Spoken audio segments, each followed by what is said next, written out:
Bueno, buenas tardes a la segunda jornada de estas charlas que organizamos en el marco de la Semana de Acceso Abierto. Hoy también tenemos planificadas dos charlas. Vamos a comenzar con el equipo del repositorio institucional de la Universidad Nacional de las Artes. Estamos en presencia de Sergio Ramos, que es licenciado en Ciencias de la Comunicación de la UBA, es magíster en Comunicación y Cultura también por la UBA y doctor en Artes por la Universidad Nacional de las Artes. Es docente e investigador del área transdepartamental de Crítica de Artes Oscar Traversa de la Universidad Nacional de las Artes. Y en la carrera de Ciencias de la Comunicación de la UBA. Dirige el proyecto de investigación Construcción Social del Valor del Arte, la cuestión del dispositivo, y desde junio de 2021 es decano director en el área transdepartamental de Críticas de Artes Oscar Traversa. También contamos con Mónica Kirchheimer, que es licenciada en Ciencias de la Comunicación y doctora en Letras por la Universidad de Buenos Aires. Es docente e investigadora de la Universidad Nacional de las Artes y en la UBA. Dirige el Instituto de Investigación y Experimentación en Arte y Crítica del área transdepartamental de Críticas de Arte de la UNA, universidad en la que se desempeñó entre 2011 y 2022 como secretaria de investigación y posgrado. Y también participa Laura Amarilla, que es licenciada en Crítica de Artes de la UNA. Desde 2014 integra distintos equipos de investigación en torno a medios, políticas de la comunicación y gestión de archivos. Y desde 2017 integra el repositorio institucional de la UNA y es la responsable de la carga y la administración de sus objetos. Investiga en torno a problemáticas y potencialidades del acceso abierto en las producciones artísticas. Así que cuando quieran ya tienen permiso para compartir pantalla. Hola, bueno, muchas gracias Florencia. No vamos a compartir pantalla todavía. Eh, Muchas gracias Florencia por la invitación a la UTN y al repositorio de la UTN en particular por invitarnos. Me acompañan Mónica y Laura, que hoy somos el equipo que llevamos adelante ese repositorio. Eh, la idea es contarles un poco la historia del repositorio y cómo nace y sus particularidades y los dilemas, cuestiones con las que nos enfrentamos hoy. Eh, yo quiero contarles un poquitito brevemente cómo es la Universidad Nacional de las Artes y cómo nos insertamos crítica de artes, en particular comunidad académica. La Universidad Nacional de las Artes se llama así desde 2014. Antes era el IUNA, el Instituto Universitario Nacional del Arte, que agrupó a mediados de los 90 a los principales terciarios de artes de la Ciudad de Buenos Aires, y nacieron también algunas unidades académicas nuevas, que serían como facultades en otros modelos, además de esos institutos que pasaron a funcionar como departamentos. Una de esas unidades académicas nuevas es el área de crítica de arte Oscar Traversa, que se llama así en honor a su fundador desde el año pasado. Nosotros tenemos hoy 3 carreras de grado: licenciatura en crítica de artes, licenciatura en curaduría en artes, artes de la escritura, y 3 carreras de posgrado: crítica de artes, historia del arte moderno contemporáneo, y una especialización en producción de textos críticos e difusión mediática de las artes a distancia. Dentro de este esquema de unidades académicas, en nuestra universidad, departamentos y áreas departamentales, nosotros somos una de esas unidades académicas que funcionan con bastante autonomía organizacional, y es el área que encabezó hace poquito más de 10 años un proyecto PictoSyn que incluía también otras universidades, que empezaba a investigar la cuestión del repositorio, que se llamó Bases para la puesta en marcha y sustentabilidad de un repositorio digital institucional, un proyecto que coordinó la doctora Marita Soto, que me precedió como decana del área. Ese proyecto tenía 3 ejes de trabajo. A mí me tocó participar ese en uno. Y quiero contarles también algunas observaciones de esa parte que me parece que siguen siendo vigentes. Los 3 ejes eran uno que trabajaba sobre la cuestión de la preservación digital y el software, otro que trabajaba sobre los derechos de autor y acceso abierto, y otro en el que me tocó trabajar, que era el de cambio cultural.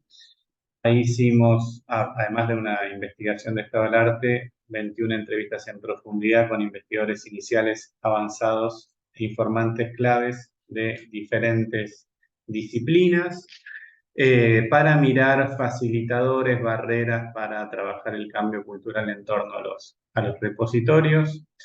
Y se observaban ya algunas cuestiones que siguen siendo, me parece, tema hoy, aunque estaría bien hacer una investigación que actualice esos datos, pero en parte la práctica también los va chequeando. A nivel instituciones, señalaban los datos de las entrevistas, una debilidad en cuanto a la capacidad de coordinación en términos de recursos, capacidades, a nivel de las instituciones y a nivel nacional, la falta de formación específica en cuanto a la cuestión de los repositorios en los investigadores, y por otro lado algunas cuestiones de decisión política todavía pendientes en cuanto a políticas de impulso a los repositorios, definición de acuerdos a nivel nación, y políticas de difusión de mejores prácticas. Pensemos que esto era muy cercano a la ley de creación de los repositorios. Dentro de ese proyecto, lo que surgió en la investigación también es una división importante entre lo que se observaba en las ciencias exactas y naturales y parcialmente en las ingenierías tecnológicas y las agrarias, a diferencia de lo que encontramos en las humanas, sociales o económicas y algunas ramas de las tecnológicas. En las ciencias exactas y naturales, en general, las prácticas de búsqueda, que son importantes, una de las dimensiones centrales del repositorio, aparecían como algo muy centralizado, previsible, organizado, con lugares de prestigio claramente instalados, con el paper claramente como medio de difusión de los trabajos, y con la actualización como una demanda permanente, como alguno de los resultados más importantes. En cambio, en las ciencias humanas y parcialmente en algunas ciencias que podrían estar más ligadas a exactas, pero muy ligado al trabajo aplicado, profesional de la producción, nos encontramos con otras prácticas de búsqueda más dispersas, no organizadas y no estandarizadas, sin un sistema general de prestigio y con mucha mayor multiplicidad en cuanto a los géneros y formatos de difusión de la información, y donde el libro seguía, y yo creo que hoy sigue ocupando, un fuerte lugar de prestigio como lugar de difusión, entrando en conflicto con los sistemas institucionales de evaluación que privilegian otros formatos. ¿Cuáles eran las principales barreras y facilitadores que nos encontrábamos en ese momento?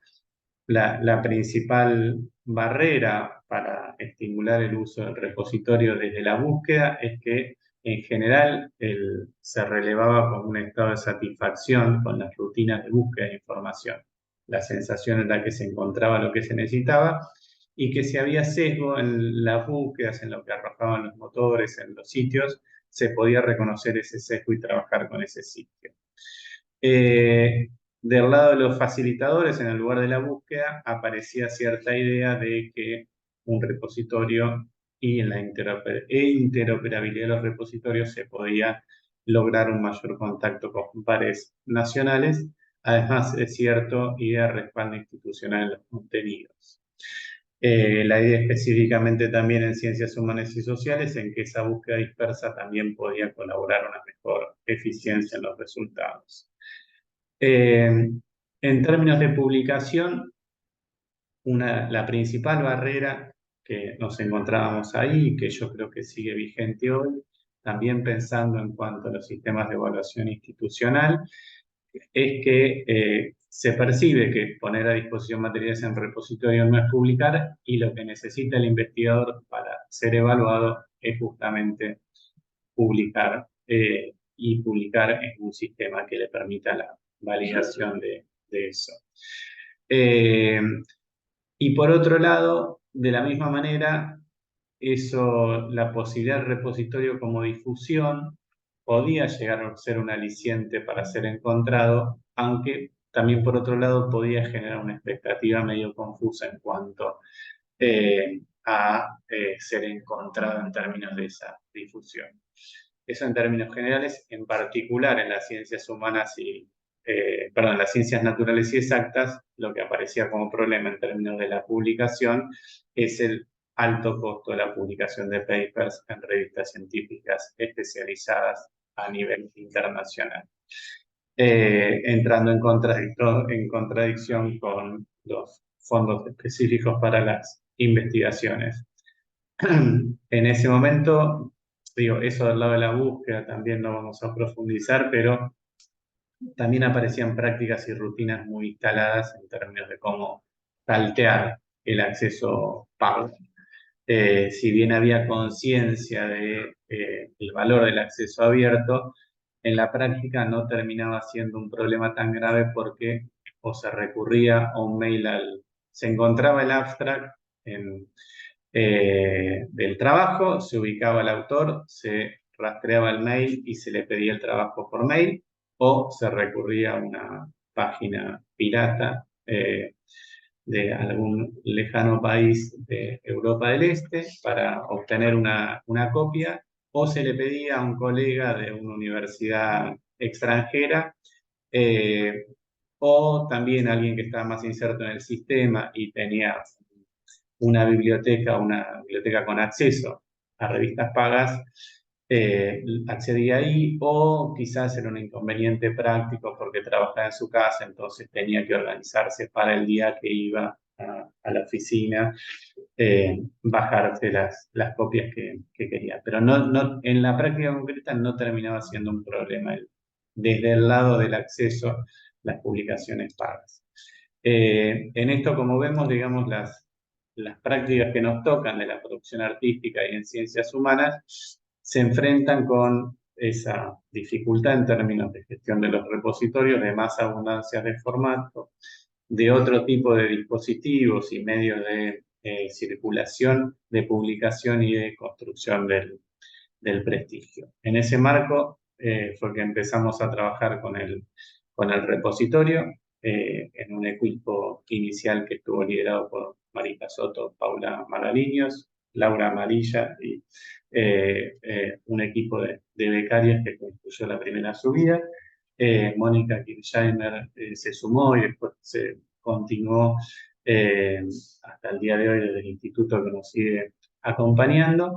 Pero en eso me gustaría también que Moni nos cuente algunas particularidades de la construcción de la producción artística como investigación y conocimiento en el sistema científico, para después dar paso a Laura, que nos muestre un poco el estado actual del repositorio de la UNA. Así que ahora en unos minutitos Moni nos cuenta esto, cómo la producción artística en el sistema universitario. Muy brevemente, para introducir la problemática específica de las particularidades o las especificidades de la investigación artística, me interesa comentar 2 o 3 lineamientos de contexto. El primero tiene que ver con el surgimiento de la formación artística institucional a principios del siglo XX en Argentina, de carácter bastante federal, digamos. En principio, las escuelas superiores de arte se localizan en la primera mitad del siglo XX en Tucumán, La Plata, Córdoba y el litoral. Luego, en paralelo, en la ciudad de Buenos Aires como gran urbe, digamos, con las escuelas superiores de arte que van a devenir posteriormente en la creación del IUNA. Para no hacer una historia tan larga, podemos decir que actualmente hay al menos un poco más de 25 universidades nacionales de gestión pública que ofrecen formación artística como carrera de grado, con un total de más de 50.000 estudiantes de grado, de acuerdo con los anuarios de la Secretaría de Políticas Universitarias. Esta formación se organiza en campos disciplinares bastante tradicionales, como visuales, dramáticas, artes del movimiento, músicas, artes audiovisuales, escritura en el caso de la Universidad Nacional de las Artes, diseño, historia, teoría y crítica, a la que se suman campos disciplinares o multidisciplinares como las artes multimediales o los diseños más digitales, los profesorados y las carreras de posgrado, que son de una mucho mayor variedad disciplinar que las carreras de grado.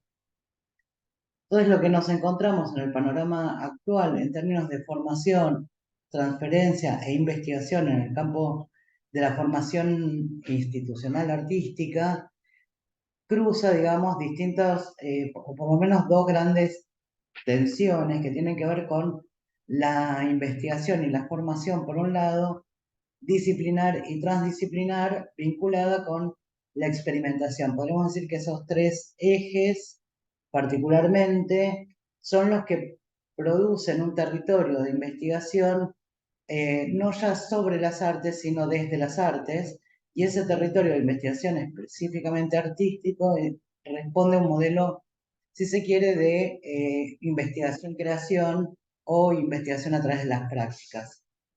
Claro que lo decía Sergio hace un rato, pero de alguna manera esto nos aleja en un punto del territorio de las ciencias humanas, donde con justa razón solemos estar.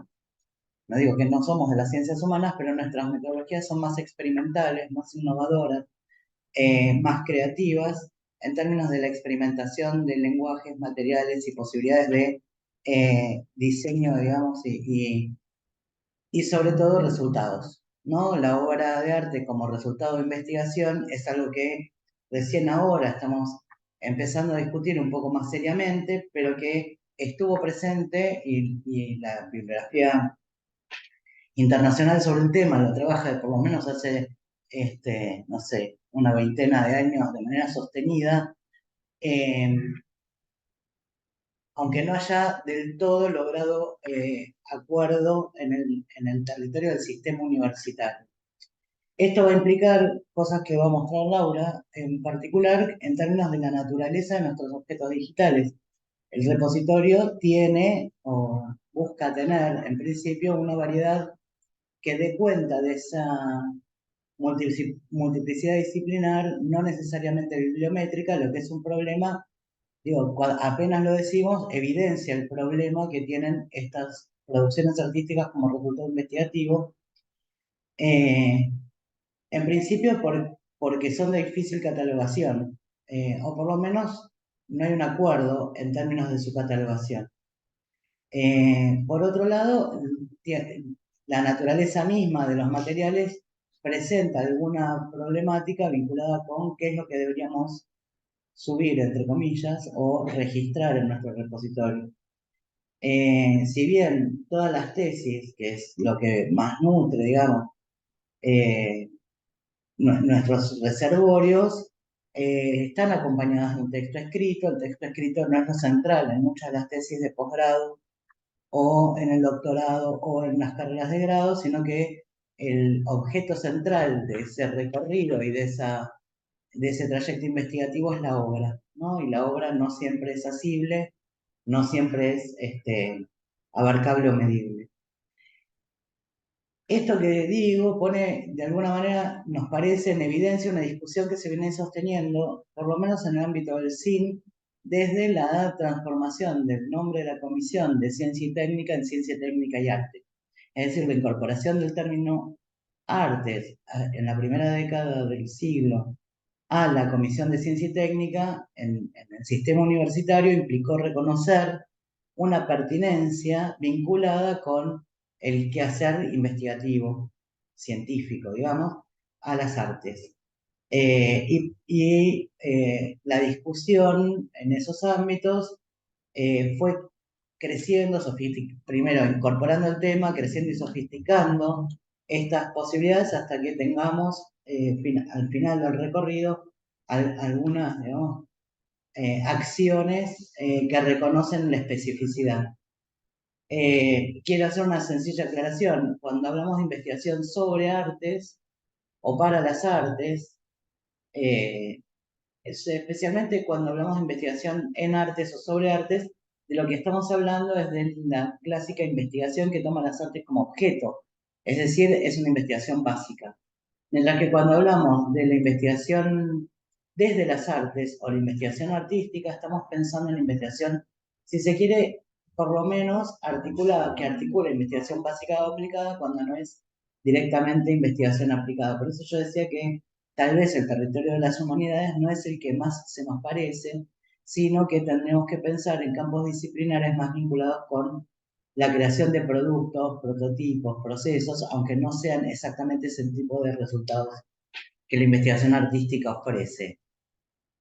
En ese sentido, por supuesto que investigar desde las artes no es sencillamente crear obras, sino que tiene que ver con un proceso de experimentación, preguntas y elaboración de respuestas en la obra, ¿no? Que produce nuevos conocimientos, nuevos métodos, nuevos conceptos, comunica de múltiples y diversas maneras, sobre todo en los soportes en los que estas preguntas de investigación y estos recorridos se realizan.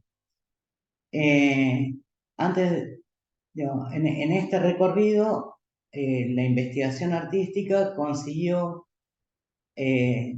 además del cambio de nombre de la Comisión del Consejo Interuniversitario Nacional de Ciencia y Técnica, Ciencia Técnica y Arte, un reconocimiento en el desarrollo del currículum unificado, por ejemplo, que para el 2014 incorporó, con criterios difíciles para nuestros docentes investigadores, pero por lo menos incorporó la dimensión de la producción artística como algo a registrar en el currículum, y eso permitió después una asignación de puntaje, por ejemplo, en el sistema de categorización del 2014, que, bueno, quienes estamos en este mundito, sabemos, fue la última antes del nuevo sistema, digamos, y para el actual sistema se está rediscutiendo desde una comisión específica, algo que nos parece central sobre lo que tenemos que de alguna manera acordar para poder establecer el marco de pertinencia y legitimación de este tipo de producciones.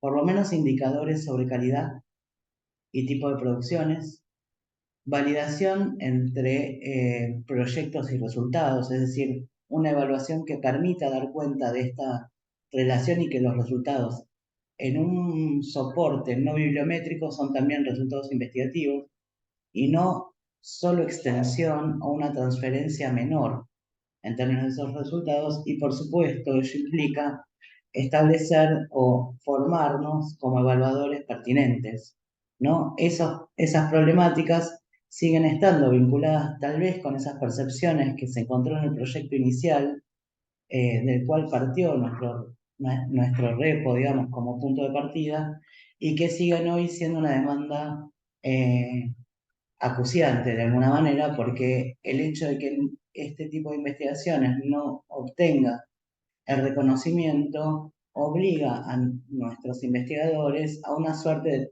transvestismo, digamos, y de traducción hacia formatos bibliométricos, ¿no? Por paper, por artículos indexados, etcétera, y le quitan, por supuesto, riqueza, variedad y especificidad. Entonces podemos ver nuestros problemas con el repo, ¿no? Y le paso la palabra a Laura. Gracias. Hola, ¿cómo están? Bueno, yo si les parece, les voy a mostrar el repositorio.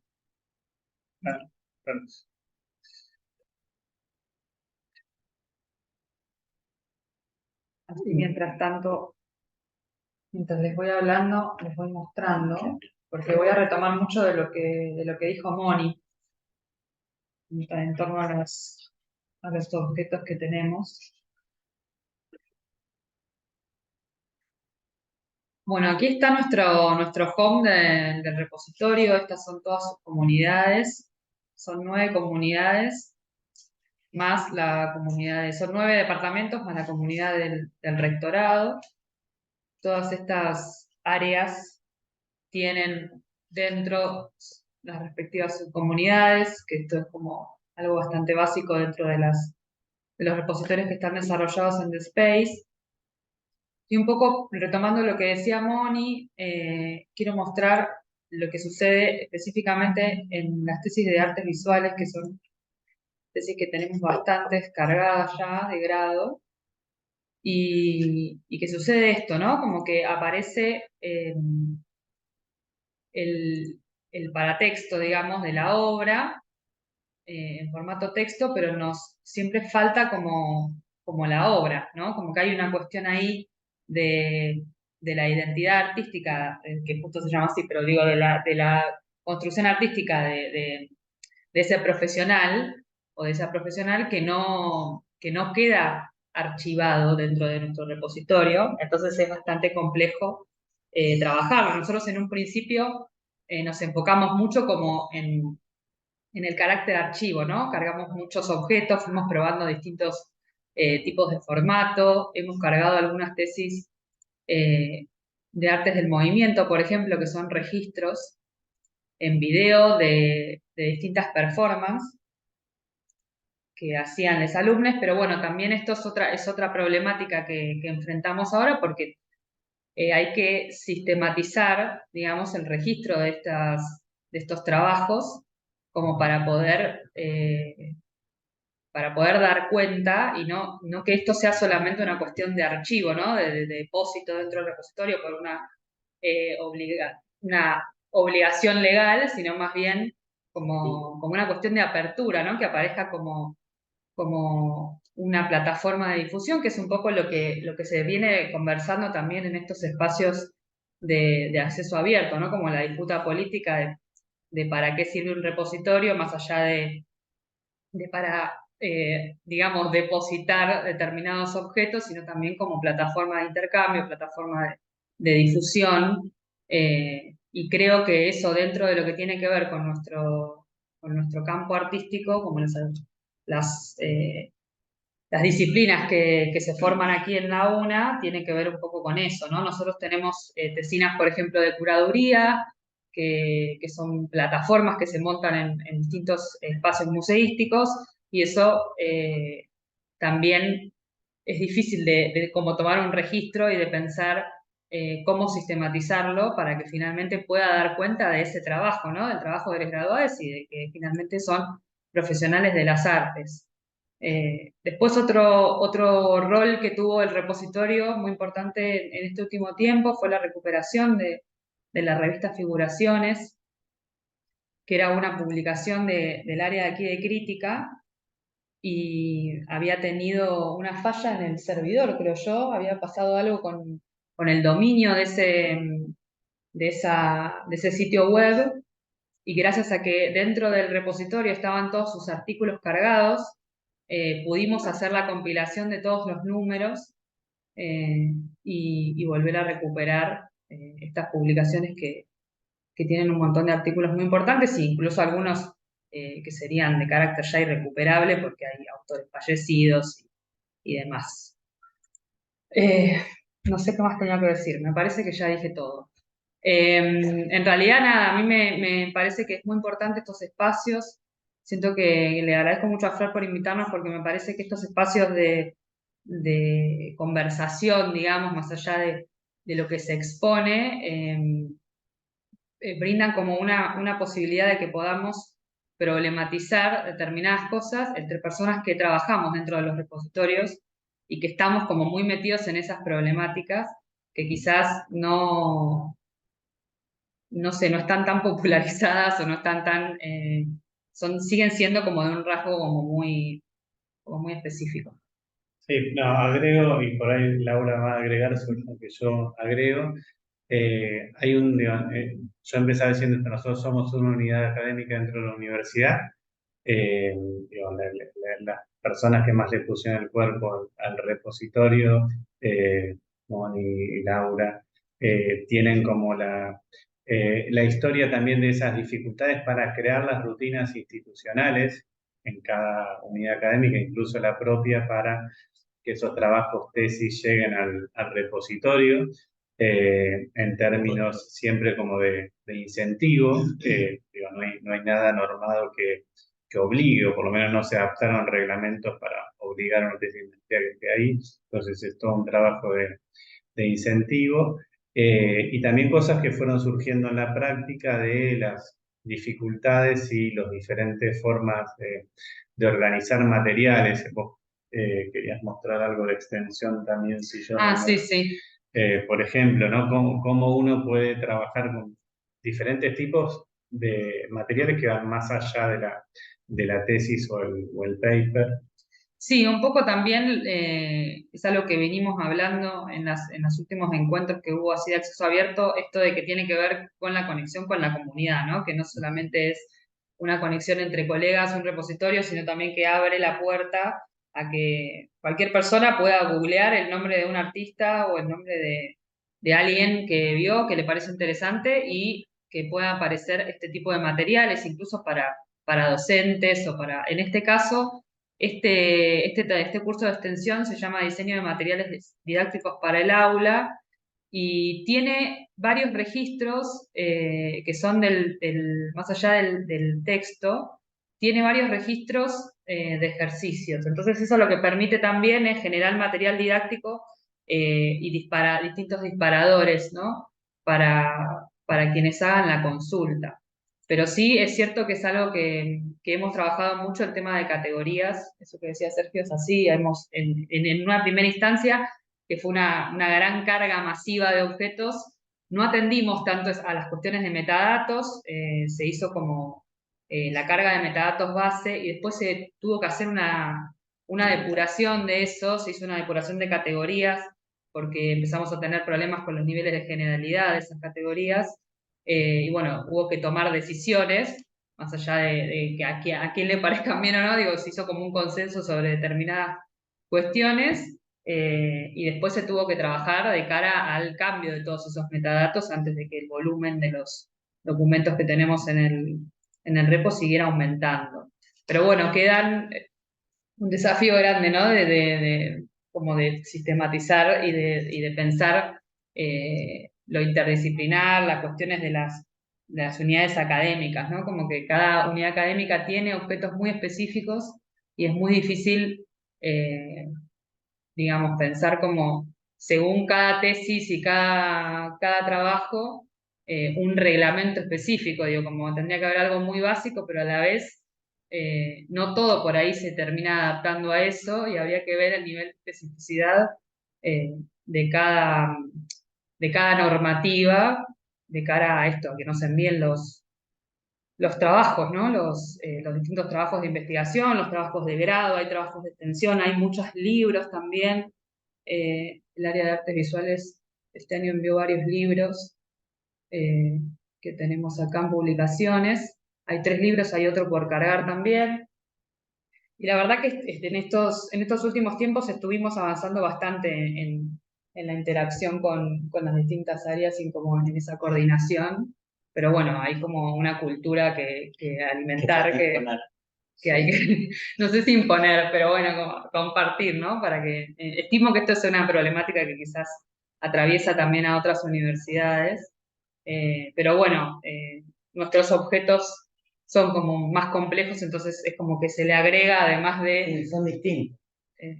Sí, perdón, en esta complejidad también la cuestión legal que nos fuimos encontrando en la práctica de que, digamos, a las cuestiones de derechos de autor que aparecen siempre, ligadas con la cesión de derechos, ¿no? Revistas, se cruzan las particularidades de los derechos de autor en el arte, los derechos de uso de imagen, con lo cual hay una cuestión a trabajar todavía que tenemos para generar modelos y aclarar dudas en cuanto al uso. Sí, incluso los roles no previstos en otro tipo de objetos como participaciones que no son autorales, ¿no?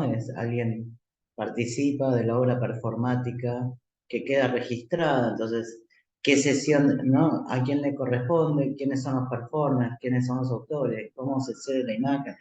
En la imagen, o sea, el derecho requerido es el derecho de quien registra como obra audiovisual, de aquellos que participan, ¿no? Hay toda una serie de preguntas técnico-legales por una parte, pero también de la especificidad, que vuelven a preguntarse por la especificidad del objeto guardado. ¿Estoy guardando la performance o estoy guardando el registro de la performance? ¿No? Empieza a volverse, no quiero decir fangoso, pero sí por lo menos un ámbito de repensar nuestras propias categorías y las formas en que asumimos una cierta transparencia sobre nuestro quehacer cotidiano como formadores, como investigadores, etcétera, que por eso yo decía imponer, en la medida en que podamos resolver algunos de estos problemas más eh, técnicos, si se quiere, puede empezar a verse la potencialidad de difusión y el valor que tiene un repositorio como instrumento institucional de visibilización, ¿no? De activación del propio repositorio como un espacio de difusión y no solo de resguardo testimonial, ¿no? No es solo lo que se hizo con los fondos públicos y la obligación de ley, sino que eso se tiene que transformar en algo apropiable por toda la comunidad y como decía Laura y Sergio antes, no solo científicos. Bueno, yo creo que hasta ahí los atosigamos bastante con nuestras historias y nuestros problemas. Sí, sí, Bueno, volveremos en todo caso en función de dudas, preguntas, si les parece. Muchas gracias. muchas gracias. Tengo varias cosas anotadas en base a sus problemas que compartimos algunos, así que después cuando vayamos al espacio de preguntas los voy a retomar para que hablemos un poco de eso. Bueno, ahora la segunda charla está a cargo del licenciado Joaquín Vitali, es licenciado en Comunicación Social por la Universidad de La Plata, se formó como editor en la Universidad Complutense de Madrid en España, becado por la Fundación Carolina, trabaja como editor científico en el Centro de Investigaciones Sociales, Instituto de Desarrollo Económico y Social, y es profesional principal de la carrera personal de apoyo de CONICET. Así que Joaquín, cuando quieras.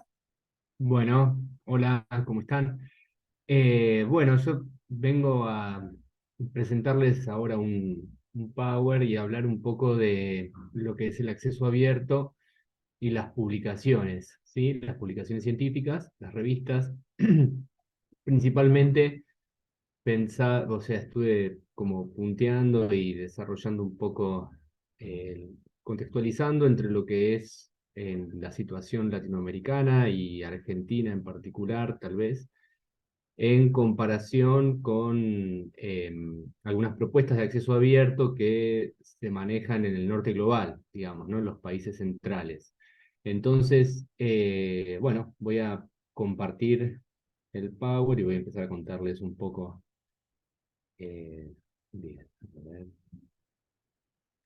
Bueno, justamente el título es a 20 años, porque se cumplieron ahora en 2023 20 años de la última declaración de lo que se llama las 3B, que son las declaraciones de Budapest, Bethesda en Maryland y Berlín, donde, digamos, de alguna manera tuvo la primera expresión de una idea global de acceso abierto al conocimiento y sobre todo a la información científica, ¿no?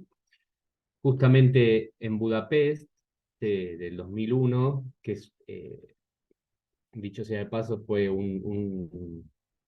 digamos, estuvo impulsada por Soros, por George Soros, que es de, de Hungría, y él fue uno de los mentores, digamos, de esta Open Society Foundation, que declararon básicamente que una vieja tradición de publicación, de transmisión de conocimiento científico, se encontraba ahora revolucionada porque es lo que es Internet y la disponibilidad que genera el soporte, y que eso se podía potenciar y utilizar como para que esté a disposición de todo, de la humanidad, digamos, o de todos aquellos que se interesaran para potenciar lo que es la educación, el conocimiento científico, bueno, ¿no?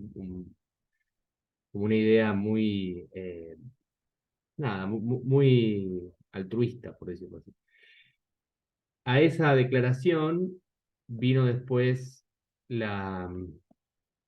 digamos, como un agregado en 2003, en Bethesda, en Estados Unidos, donde empezaron a afinar un poco esa primera expresión y ya incorporaron lo que es la idea de los derechos de autor.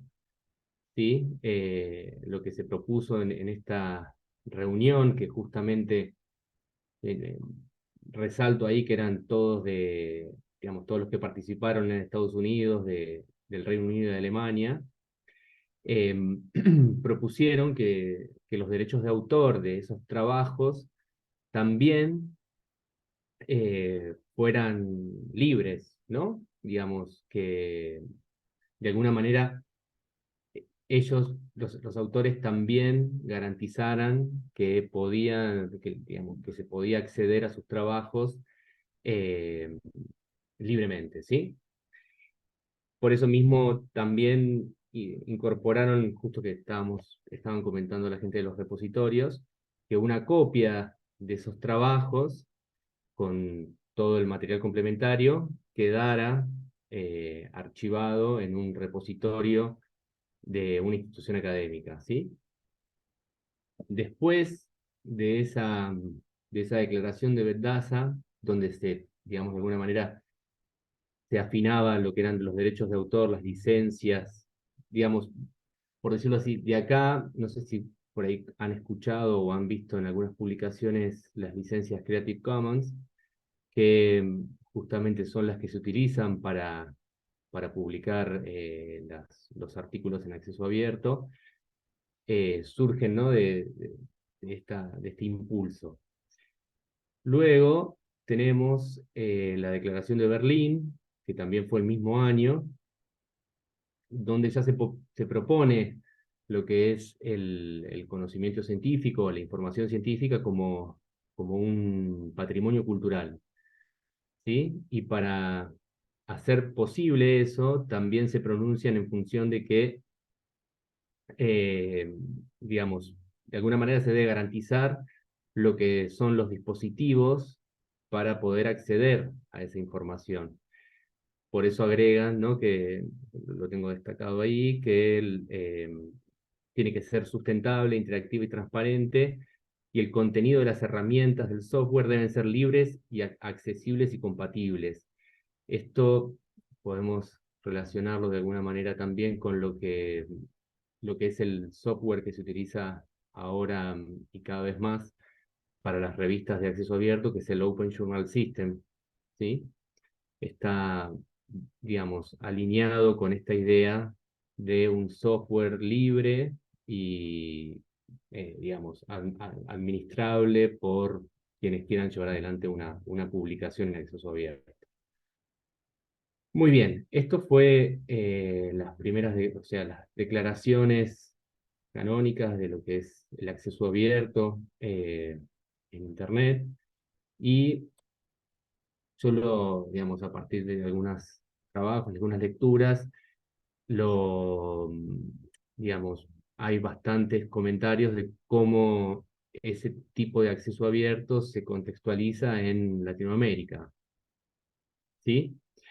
En un principio, digamos, Latinoamérica siempre es considerado como un faro para el acceso abierto, porque de alguna manera, desde, desde que comenzó, digamos, algunos proyectos para compartir bibliografía y hacer circular la información científica, siempre se tuvo una idea del bien común y una alternativa a la mercantilización, ¿sí? Algunos textos señalan, como por ejemplo los proyectos de lo que fue los índices de clase y periódica en México, o del ILAX, que es literatura latinoamericana de las ciencias de salud en Brasil. Digamos, estos proyectos marcaron cierta tendencia que luego, digamos, se sostuvo y, digamos, justamente, más allá de que había que suscribirse y había que pagar algo, nunca tuvieron una visión, digamos, de negocio o como lo que fue en Estados Unidos y en Europa. Por otro lado, digamos, los procesos digamos, de creación de estas índices y bases de datos se fueron desarrollando, y una de las más importantes, creo que conocen todos, es Latindex, ¿sí? Bueno, digamos, por eso Latinoamérica siempre es considerado como un referente, sobre todo en los países centrales, de cómo puede ser el acceso abierto en el mundo, ¿sí? Pero también tenemos, digamos, ¿no? Algunas restricciones y algunas dificultades, como, por ejemplo, digamos, el acceso a Internet. Sabemos que no hay un acceso a Internet como puede ser en el norte global o en Estados Unidos y Europa, y también, digamos, cada vez va avanzando más el acceso, pero sabemos que nunca vamos a tener los mismos índices de acceso, ¿sí? Sobre todo señalan Salatín y Vansato, por ejemplo, que puede haber instituciones y agentes científicos que tengan algunos problemas para poder ingresar a los sitios web, descargar contenidos, también el hecho de poner online ciertos contenidos. También otro punto importante es que para 2016-2017, el 47% de las revistas científicas en Latinoamérica todavía estaban en papel. Y bien, yo creo que hay un salto bastante fuerte digamos, a la digitalización por las ventajas en los costos que tiene, y también por cómo se encarecieron los costos de distribución digamos, y también que las bibliotecas generalmente ya no tienen más espacio para seguir guardando volúmenes en papel. Todavía pueden existir algunas revistas que salgan en papel y en digital, y muchos editores y lectores todavía tengan cierta predilección por el papel. Por eso, esta contextualización no es menor. Y otro punto importante que restringe o que sitúa el acceso abierto a Latinoamérica con ciertas dificultades es la cuestión lingüística, ¿no? Porque, como sabemos, gran parte de los repositorios, de las publicaciones del mainstream están en inglés, y muy pocas, digamos, trabajan lo que se llama el multilingüismo. No así, digamos, digamos, en Latinoamérica, si bien es difícil llevar las revistas al inglés, sí tratamos, digamos, hay como más cooperación entre lo que puede ser el portugués y el español. Pero el hecho de no, digamos, de que los costos de traducción al inglés por parte de una publicación son muy altos, digo, y tampoco muchas revistas no tienen autores que puedan escribir en inglés, digamos, ¿no? Eso marca cierta restricción, digamos, a poder participar del mainstream. Bueno, otro punto importante, y me parece claro señalarlo, es que digamos, en Latinoamérica lo que es el acceso abierto, a diferencia del norte global, es que estuvo y está sostenido muchas veces por fondos fondos públicos, ¿sí? Por instituciones financiadas con fondos públicos, sean universidades, institutos de investigación, políticas públicas, digamos. Eso es una diferencia muy grande y constitutiva, me parece, sobre todo tener en cuenta en lo que es en la actualidad y en la proyección a veces, de lo que son los presupuestos para ciencia y técnica, que, digamos, la idea de sostener una publicación en acceso abierto muchas veces depende digamos, de contar con el dinero que puede venir de un fondo público, ¿no? Bien, ahora, digamos, si nos centramos en lo que son las publicaciones, las revistas en sí,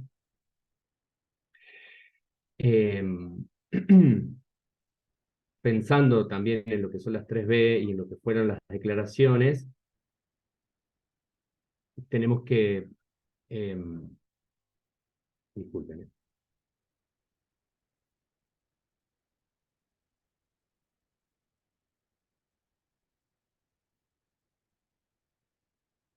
perdón. Bien, entonces, lo que les decía, las revistas de acceso abierto que conocemos fueron y son digamos, el medio privilegiado para poder publicar y difundir los conocimientos científicos, ¿sí? Tal como se planteó el acceso abierto, como les decía, en las declaraciones de las 3B. Estas publicaciones, digamos, las revistas también forman, digamos, más allá de difundir y ser parte de lo que es digamos, un medio de acceso al conocimiento, tienen algunas dimensiones como pueden ser, digamos, como es, por ejemplo, lo que funcionan como una forma de evaluación de los científicos y de las carreras de los investigadores. Por eso se complejizan, ¿sí? Y también, como decía antes, la cuestión de quién pone el dinero, el modelo de negocio, el modelo de producción de las revistas es importante y, digamos, complejiza aún más lo que puede ser un proyecto editorial de una revista. ¿Sí? Ahora bien,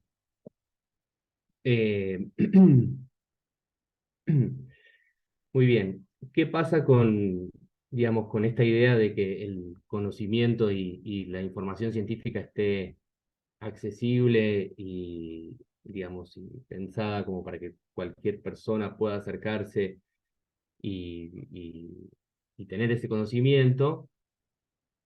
Como les decía, el primer problema tiene que ver con los derechos, ¿sí? O sea, con cómo se pensaron las revistas en algún momento y cómo se ejercen en la práctica.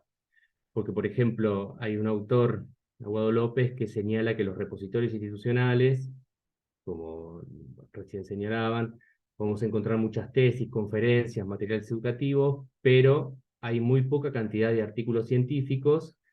Esto viene o está dado porque muchas veces los artículos que se publicaron están embargados por derechos de publicación de las revistas o, sí, digamos, por derechos cedidos por los autores a los editores, ¿sí? Eso es un primer escollo. Luego, digamos, a partir de esta idea de lo que era la vía verde y la vía dorada, perdón que no lo mencioné antes, digamos, la vía verde era la idea de que los artículos que producen los autores vayan al repositorio, y la vía dorada es que esos artículos se publiquen en revistas de acceso abierto sin, digamos, sin ningún tipo de, de cobro por acceder a esos artículos por parte de los lectores. Esas dos vías, digamos, la vía dorada que tiene que ver con las revistas, se fue modificando justamente y con alguna artimaña que desarrollaron los editores, que son principalmente los APC, ¿sí? Los Article Processing Charges. Digamos, este modo de cobrarle, digamos, fue un modo del modelo, un giro en el modelo de negocios. Entonces dijeron, bueno, si no les cobramos por leer, les cobramos a los autores por publicar. Esto, digamos, tiene lugar sobre todo en lo que es en el norte global, en el mainstream, y lo implementaron las revistas, digamos, que están dentro de lo que es el oligopolio del Elsevier, Springer Nature, Wiley and Taylor, Wiley y Taylor and Francis. Digamos, porque si en la propia declaración digamos, de las 3B, de alguna manera, si se pone el énfasis en que no se cobre por acceder a la información,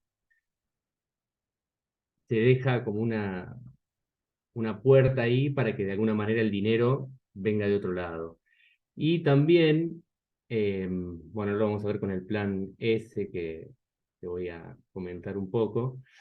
De alguna manera, las instituciones de financiamiento de la ciencia en el norte global, digamos, están de acuerdo con poner dinero para que los artículos aparezcan en acceso abierto. Esto es, las revistas tradicionales que cobraban por el acceso suspenden lo que son los cargos de lectura, digamos, lo ponen en acceso abierto, pero ellos cobran al propio autor estos cargos de edición, puesta en línea y demás, lo cual genera digamos, genera una barrera muy importante para aquellos autores, sobre todo de países, digamos, de periféricos o de ingresos medios, como se suele denominar, porque, como, bueno, ahí señalo, digamos, los APCs van más o menos de $1.000 a $3.000, ¿sí? Por lo cual, un autor de otro, digamos, por ejemplo, de Argentina, que quiere publicar en alguna revista de este oligopolio, por lo general, para que su artículo esté disponible en acceso abierto y que todos puedan leerlo sin pagar por acceder a ese artículo, él tiene que poner el dinero. Generalmente lo que se pide, o sea, lo que estipulan dentro en estos lugares del mainstream, es que no pague el autor, sino que pague con fondos destinados a la investigación, ¿sí? Con fondos de las universidades o algún proyecto de investigación propio que tenga. Algo que en nuestro caso resultaría casi imposible, bueno, casi no, imposible por los costos, y de alguna manera está bien sintetizado, digamos, en lo que piensa, digamos, en lo que dijo este autor Aguado López, que de alguna es transferir dinero, digamos, seguir dándole dinero a los eh, sí, digamos, a los países más ricos, ¿no? Si bien no ya pagando por leer, sino por publicar. Bien, entonces, de aquella vía, digamos, de aquella primera identificación de lo que eran las revistas, para que era el acceso, digamos, la línea dorada y los repositorios de línea verde, con el correr de los tiempos y con, por ejemplo, con este cambio en el modelo de negocios y lo que son los APC, se pensaron algunas nuevas categorías, se hablan de nuevas categorías de las revistas.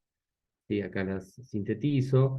Tenemos, por ejemplo, el acceso abierto híbrido, ¿sí? Que son revistas que cobran por leer el contenido, pero que el autor mantiene el pago de los APC, lo que les decía recién, ¿no? Las revistas que, digamos, si yo quiero publicar ahí, pero que mi artículo esté en acceso abierto para todo el mundo, tengo que pagar los costos.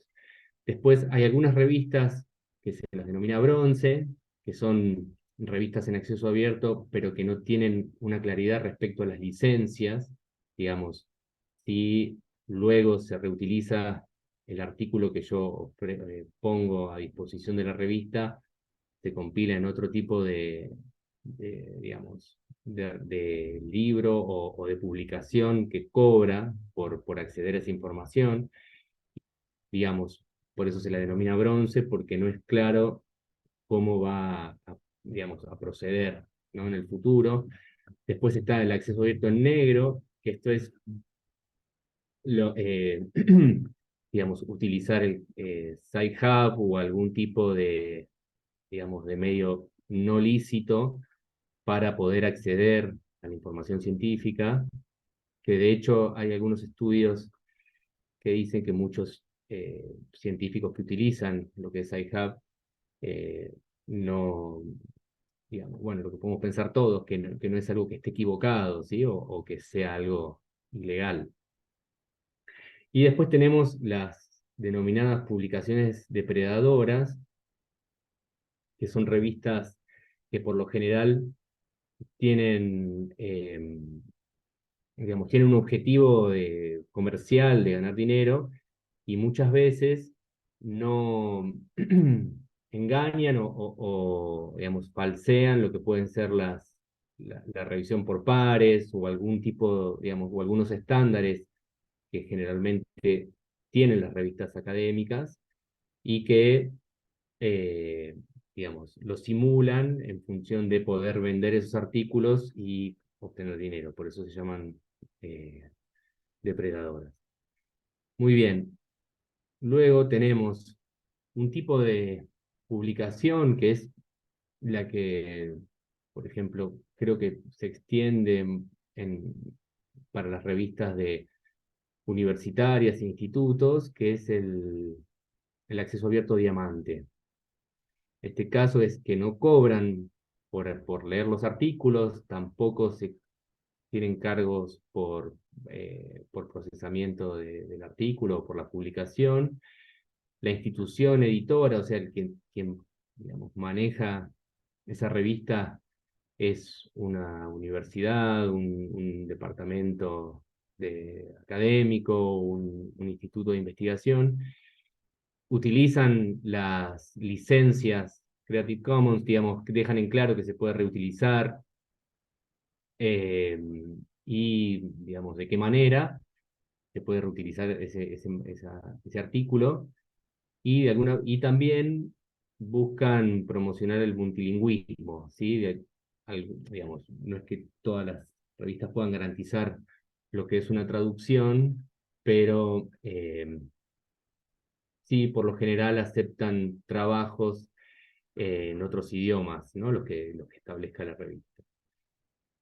Y luego tenemos lo que era lo que sí se había declarado en las 3B, que es el acceso oro, digamos, el acceso abierto oro, que son las revistas que pueden o no cobrar cargos por publicar. La institución editora generalmente es un grupo editorial privado, publican mayormente en inglés, y las licencias que utilizan, que pueden ser las de Creative Commons, pero es un tipo de licencia que no, digamos, que no establece que ese artículo en acceso abierto puede ser reutilizado con fines comerciales, ¿sí? Entonces, ¿cuál es el problema? Digamos, las revistas Diamante, que es las que más se extienden en Sudamérica, tal como decía por ser justamente Latinoamérica un lugar donde el acceso abierto se estableció de esta manera con fondos públicos a través de las universidades, más allá de que tengan todas estas condiciones que para el acceso abierto son óptimas, muchas veces no tienen interés para los propios autores o el objetivo de publicar en esas revistas porque no forman parte del mainstream, ¿sí? No tienen, digamos, no tienen un peso como a veces se considera a las revistas de oro y sobre todo las que se publican en el norte global. Esta es la otra, bueno, acá hay como ya lo estuve comentando, ¿no? ¿Cuáles son los problemas de estas nuevas configuraciones de las revistas y del acceso abierto? Pero me interesaba señalarles, digamos, digamos, una problemática que se relaciona con la dimensión de las revistas como como medios de evaluación de los trabajos académicos y de los investigadores y de sus carreras, porque justamente las revistas del norte global, del oligopolio, digamos, ¿no? Del Elsevier, bueno, de Francis and Taylor, de Thomson, suelen tener muchas herramientas online que sirven, por ejemplo, como el índice de impacto, digamos, herramientas que ayudan a medir, por ejemplo, lo que son las citas, este es lo que es el Journal Impact Factor.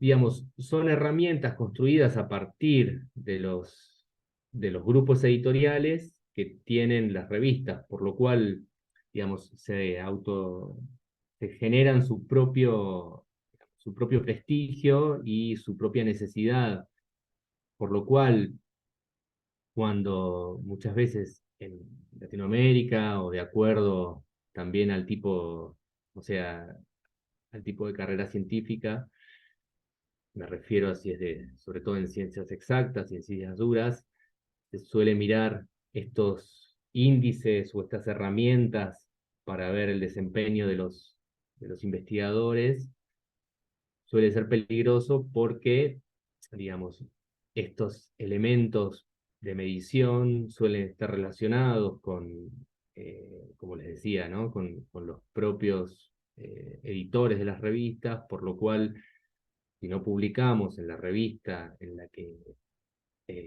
digamos, forma parte de ese grupo y que está, digamos, su contenido está en estas herramientas, no aparece, ¿no? No vamos a encontrar citas de otros, digamos, de nuestros trabajos. Bien, y bueno, y algo que les quería comentar también es lo que se llama el Plan S, ¿sí? El Plan S surgió más en mediados de 2018 y fue como un aliciente para poder forzar a lo que es el acceso abierto, digamos, o todavía impulsar aún más a dar el paso hacia el acceso abierto. El Plan S tiene una buena idea que es básicamente que digamos, todas las producciones científicas que se hagan con fondos públicos tienen que sí o sí estar en acceso abierto. Esto,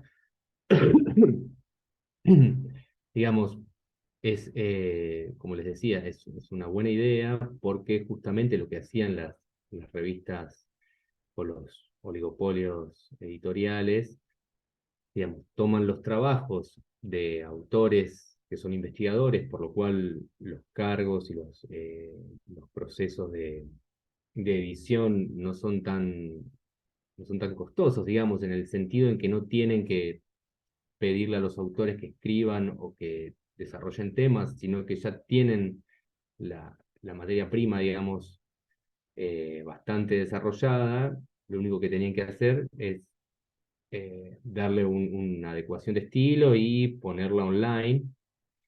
Y, digamos, está bien tener las plataformas y todo lo que implica, pero de alguna manera el gran negocio o digamos, por qué ganaron tanto dinero, digamos, y se hicieron tan poderosas es porque justamente tenían un modelo de negocio muy, nada, muy aceitado, muy beneficioso.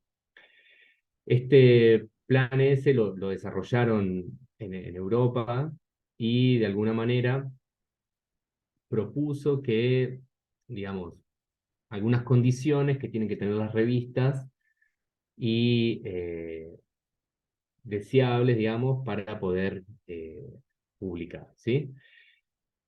Muy bien. Acá hay algunos principios, ¿sí? Los autores deben conservar los derechos de autor, digamos, guardan lo que venimos señalando, digamos, proponen algunos puntos que tienen que cumplirse. Por ejemplo, los miembros deben establecer criterios y requisitos sólidos para las revistas y plataformas de acceso abierto que cumplan con los requisitos. También deben ofrecer incentivos para la creación de revistas y plataformas de acceso abierto. Bueno, nada, son todos puntos pensados para que, digamos, de alguna manera se avance hacia lo que es el acceso abierto. Esto suscitó bastantes críticas dentro de lo que es Europa mismo, porque algunos puntos son bastante ambiguos, y en concreto se proponen algunos requisitos que me gustaría repasar, sobre todo porque tiene que ver a lo que son las revistas, ¿sí? Por ejemplo, para lo que son eh, las publicaciones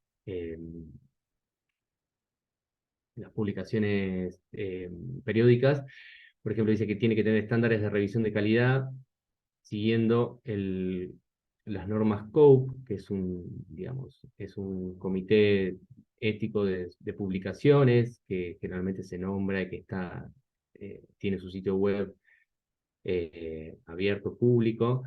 También que tiene que tener una descripción detallada de las políticas editoriales, con estadísticas anuales, retención del copyright por parte de los autores, o sea, los derechos de autor no pueden quedar en manos de los editores ni de las revistas. Tiene que, digamos, la publicación tiene que tener una licencia abierta y permitir el autoarchivo y que el trabajo se encuentre en el repositorio. Digamos, otras condiciones técnicas para las revistas tienen que ver con el uso de identificadores persistentes, los DOI, el depósito de contenidos, tiene que tener un respaldo de una preservación digital, ¿sí? Los metadatos de los artículos tienen que estar interoperables y también tiene que tener una licencia de Open Access. Estos requisitos en sí son interesantes de observar porque de alguna manera pueden marcar lo que es una calidad para una revista, digamos. Pero bueno, hay algunos puntos que son difíciles bueno, no sé si tanto difíciles, pero para lo que es nuestra latitudes, digamos, pensar los identificadores persistentes tienen un costo en dólares.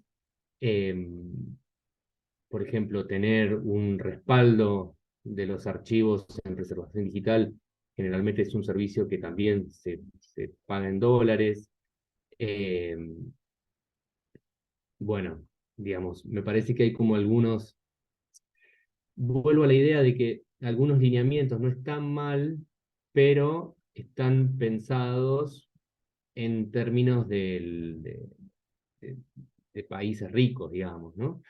Que justamente es lo que, digamos, los autores Babini, que es alguien que trabajó bastante lo que es el acceso abierto, y con otro autor de BAT, cuestionan cómo ese plan S, que en algún momento se declaró que podía internacionalizarse y aplicarse a otros países, a otras regiones, ya están, digamos, advirtiendo y señalando que ese tipo de, digamos, de alicientes sigue contemplando, o el plan, digamos, sigue contemplando lo que son las publicaciones en los países ricos, sobre todo porque no cuestionan lo que son los APC, que señalé recién. También el plan ese de alguna manera impone un modo de comunicación académica para regiones, como traté de contextualizar en Latinoamérica, que muchas veces tienen otras realidades y otros contextos, y de alguna manera también, digamos, si se llega, porque esto surge a partir de que supuestamente en una reunión de cooperación entre ciencias de Europa y Argentina, se hablaba de que Argentina se iba a sumar al plan ese. No sé, esto fue en el 2019, o sea, no se concretó, pero bueno, digamos, por eso se criticó bastante desde nuestro país, o bueno, desde algunos autores, digamos, o gente de nuestro país, tratando de abrir el paraguas y, digamos, señalar lo desequilibrado que son los debates muchas veces entre lo que es el norte global y los países ricos y digamos, en nuestro caso Latinoamérica, pero también, por ejemplo, China se pronunció, la India, ¿sí? Todos los países periféricos, digamos, ponen digamos, sí, muchas críticas y mucha preocupación porque se estandarice de acuerdo a las normas que ellos tienen, digamos, tratan de imponer. Y creo que básicamente ese es el problema entre el acceso abierto, que es, digamos, una buena política, una buena idea, el plan ese es lo mismo, pero muchas veces termina muy fuera de lo que puede ser la realidad de otras regiones.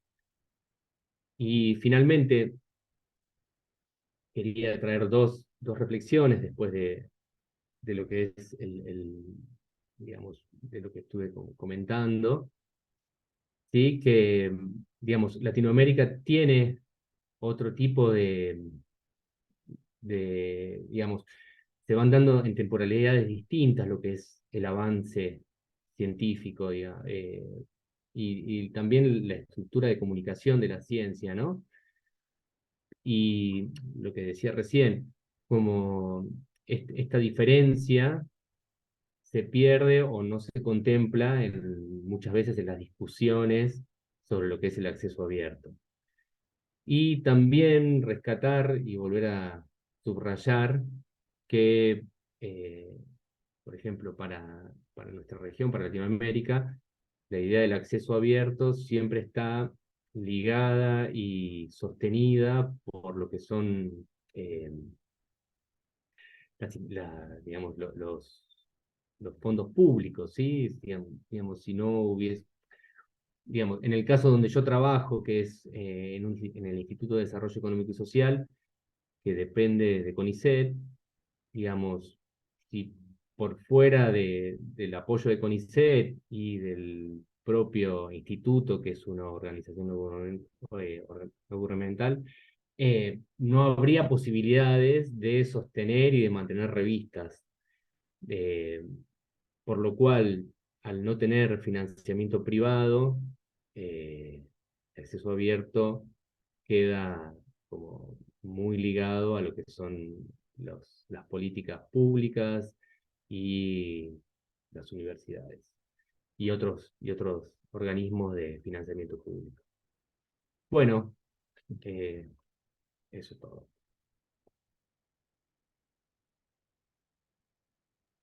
Gracias, Joaquín. Justamente ahora con lo que estabas comentando del plan ese, recordé que en Estados Unidos el año pasado no se sumaron al plan ese, pero hubo una comunicación que causó un poco de revuelo, que el gobierno iba con el tema del COVID, que vieron que hubo mucho movimiento con respecto al acceso abierto en relación a las investigaciones con el COVID, de obligar a que toda la información y las publicaciones estén en acceso abierto, digamos. Pero lo que yo estuve leyendo es lo que vos decías, ninguno se plantea qué pasa con los APC.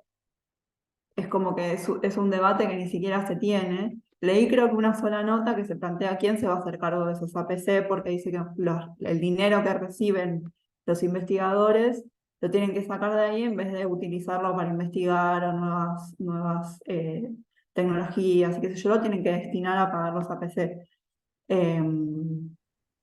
Claro, y también la ventaja es que, por ejemplo, en España, no sé si era digamos, la Secretaría de Investigación de España iba a hacerse cargo de pagar esos APC. Digamos, por ahí para ellos no es para esas organizaciones los dineros que implican los APC no son un problema, pero sí para, por ejemplo, no sé, para Latinoamérica, y también una diferencia que puede aparecer, digamos, y que estaba señalada entre las problemáticas que implican los APC, es que, por ejemplo, no sé si iba a, iba a llevar a que las universidades privadas, que generalmente tienen mayores recursos, tal vez puedan pagar algunos APC, y las universidades públicas no, por lo cual también iba a significar que las instituciones privadas tengan una ventaja de aparición y de publicación en las revistas de mainstream sobre las públicas. Eh, pero bueno, es un poco para contextualizar lo que son los debates o las problemáticas de hoy en día del acceso abierto, ¿sí?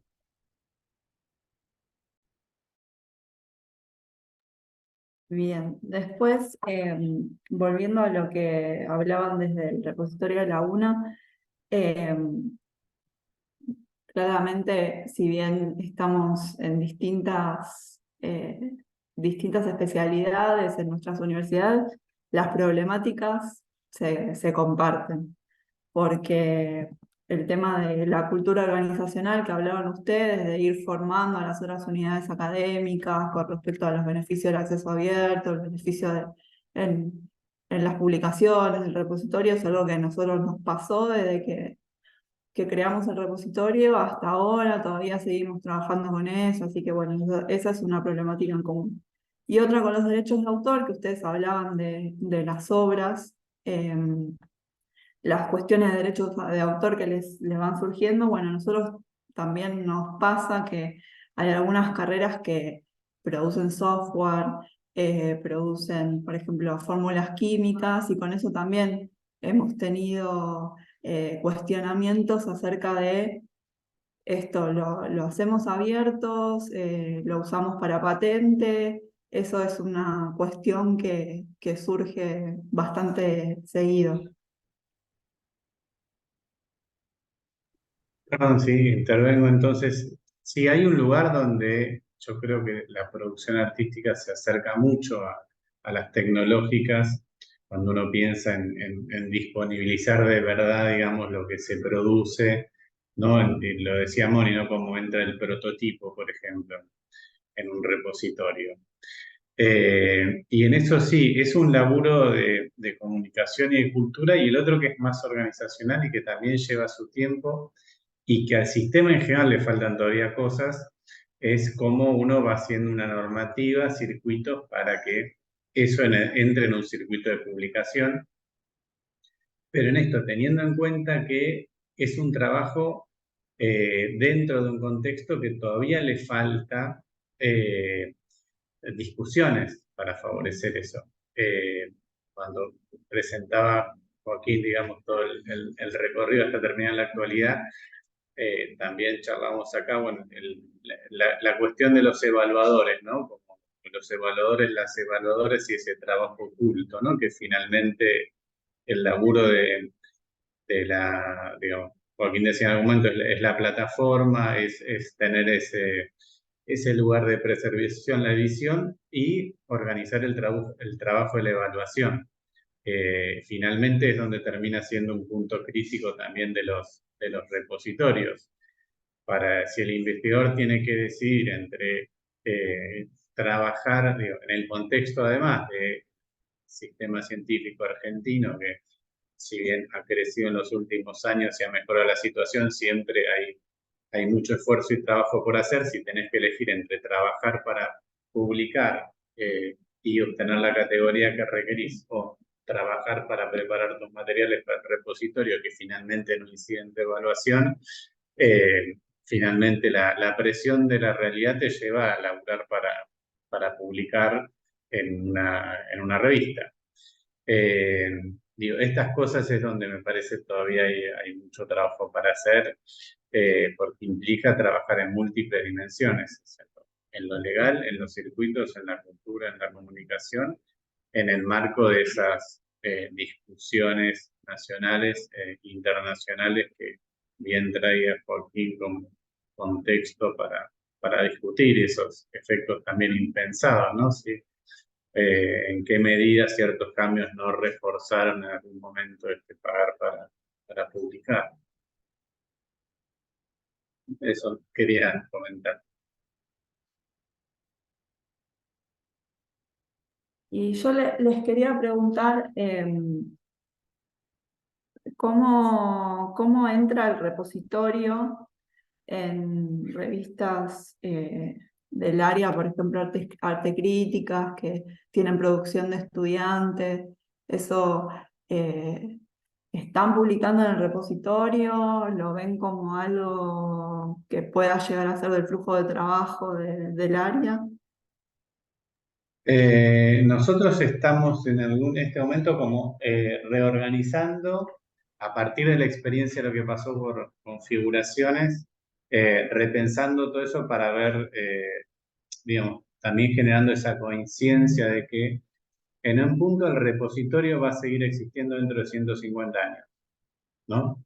A veces, digamos, en el laburo de difundir, hacer, se hace mucho y lo digital a veces tiende como a favorecer una idea de que, bueno, no lo digo por arte crítica, ¿no? Pero por otros casos que nos pasó de, bueno, lo subiste y por lo menos en nuestras disciplinas no hay tanta conciencia de lo que implica tener un dominio, mantener un dominio, que estar en Internet es tener que actualizarte periódicamente para que siga operando eso, ¿no? Armaste algo en Flash y de repente murió Flash. Esa conciencia nosotros no la tenemos acá, digamos, porque no es parte de nuestra práctica habitual. ¿Qué viene pasando con algunos proyectos? Que en la medida que tenemos 20 años como área de crítica de artes, empezó a pasar esto, que proyectos interesantes que tenían vida digital, de repente desaparecen, porque se perdió quien gestionaba ese dominio.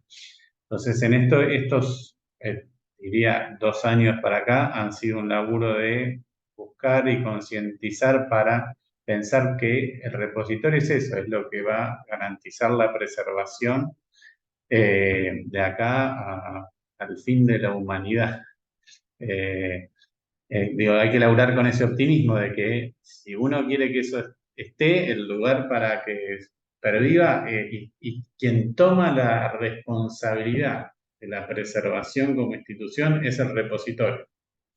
De la misma manera que si uno acepta una donación como institución, está aceptando la responsabilidad de preservar esa donación. Lo mismo es el repositorio, ese es el lugar institucional. Y después lo otro tiene ese riesgo de que a veces, por lo menos en nuestras disciplinas, tenemos bastante naturalizado cierto funcionamiento sin saber lo que requiere como mantenimiento atrás. Imagino que en la UTN eso no pasa, pero acá sí, digamos.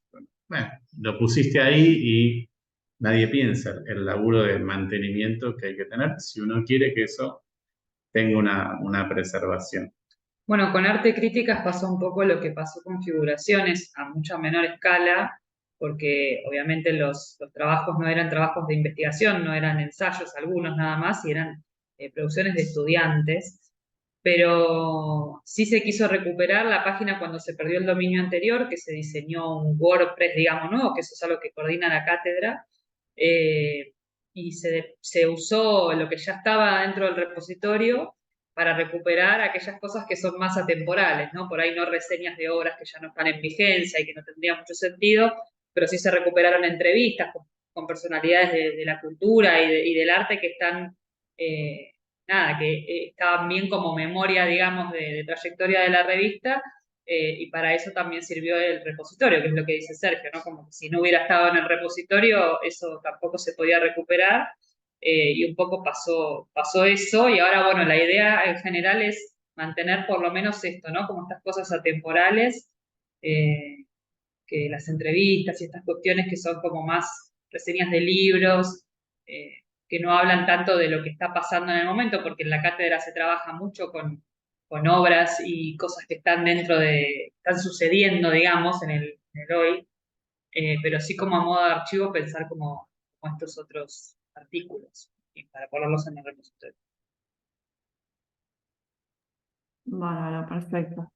Bueno, Perdón, y ¿alguien quiere? una Sí, consulta. sí, sí. Por ejemplo, en lo que nombraba recién de los archivos respaldatorios, hay muchas empresas que dan, muchas no, bueno, sobre todo logs y clogs en Estados Unidos, que lo que suelen hacer es, o su trabajo, su métier es actualizar los formatos de publicación y mantener, digamos, justamente vigentes algún tipo de documento que antes, no sé, por ejemplo, no sé si en el JPG deja de existir, estas empresas lo que suelen hacer es buscar o sea, transformar ese archivo a los formatos vigentes. No sé si eso también se puede aplicar al repositorio o si, no sé, les pregunto.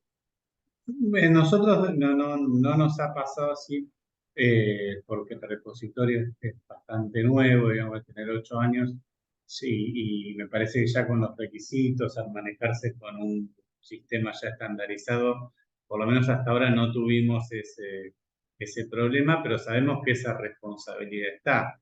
Y parte del mantenimiento del sistema tiene que ver con eso, estar atentos a las actualizaciones de software necesarios, y eso, como esa vida institucional del software. Joaquín, ¿podrás poner en el chat cuáles son las empresas que mencionaste recién?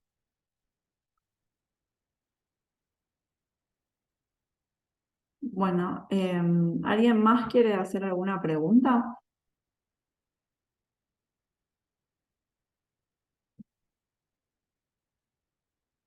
Están callados, ¿qué pasa? No, muy interesante. Muchas gracias, la verdad muy lindo.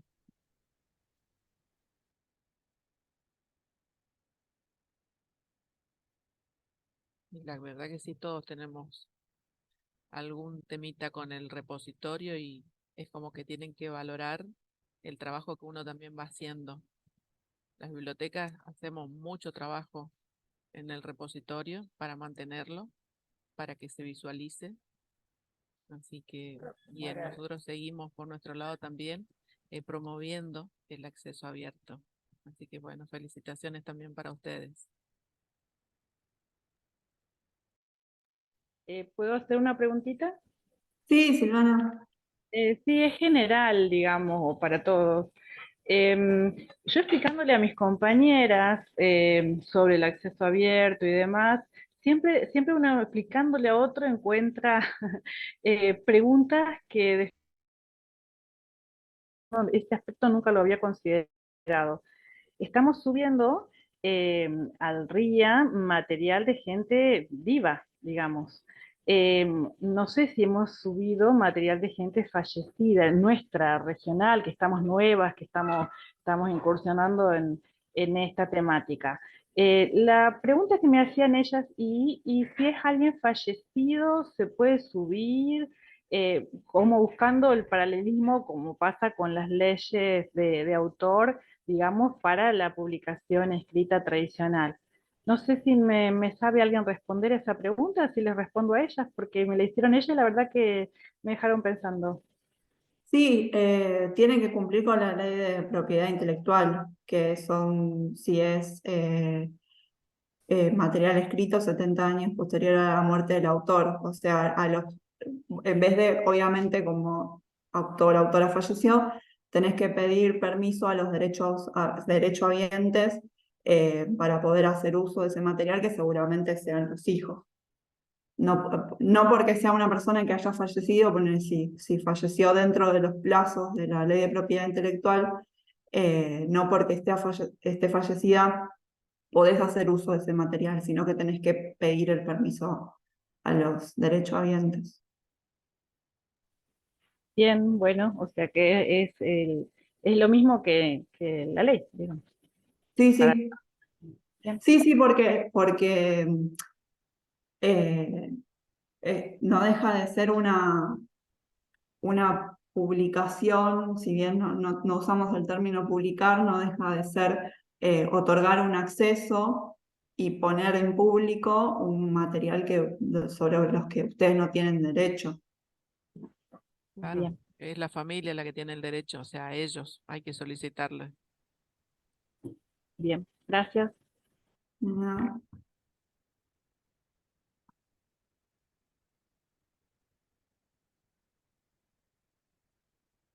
¿Alguna pregunta o algún comentario más?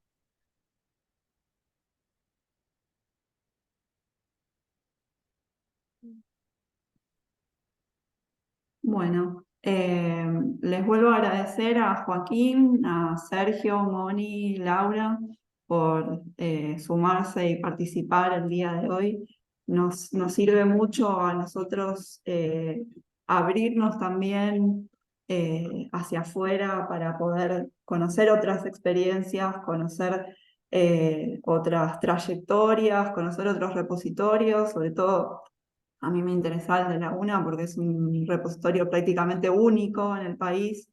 Eh, entonces, era bueno tener también la experiencia de ustedes para que nos cuenten cómo vienen trabajando.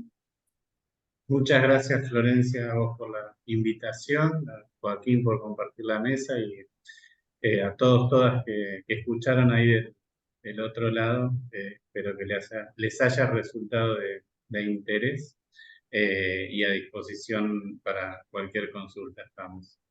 Muchas Bueno, gracias. Bueno, yo también gracias. agradezco la invitación y, bueno, compartir este momento y reflexionar sobre estos temas que bueno, son muy vigentes y actuales, ¿no? Gracias. Gracias, Florencia. Muchas gracias, nos volvemos a encontrar en alguna próxima jornada. Saludos.